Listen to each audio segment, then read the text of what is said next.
कोटपड़ा TPS hotel एकादश 54 run विजयी।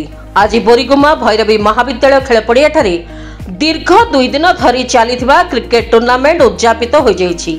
आज फाइनल मैच रे कोटपड़ा विद्युत विभाग दल 54 रन एकतरफा विजयी होइछि। कोटपड़ा बी विद्युत विभाग एकादश 144 रन करथिला। दल पक्षरु मोहन पुजारी 55 रन, सूरज सिंह लालदेव 39 रन करथिले, किंतु बोरीगुमा बी रन चेज करिवारे विफल होइथिले एवं 54 रन रे परास्त होइथिले। कोटपड़ा सबु क्षेत्र रे उच्चकोटीर प्रदर्शन करिथिला।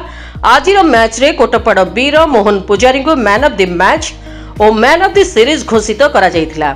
एही टूर्नामेंट रे मुख्य अतिथि भाबे एसडीओ चंद्रकांत महांती, बोरीगुमा कनिष्ठ जंत्री शंकर जेना, बिसिंगपुर कनिष्ठ जंत्री कुन मिश्र एवं कोटपड़ा आरपीओ अमित आराम, कोऑर्डिनेटर सागर दास सहित कोटपड़ा, बिसिंगपुर, बोरीगुमार समस्त खेलाड़ी माने उपस्थित थिले। विशेषकर यह संपूर्ण प्रतियोगिता रे उत्तम वॉलंटियर भाव में देवाशीष पंडा, रविंद्र कर पूर्ण सहयोग करथिले।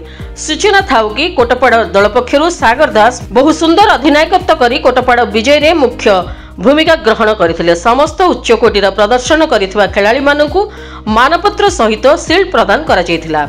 कोटपड़ारू Ajay Kumar Mishra report, focus plus.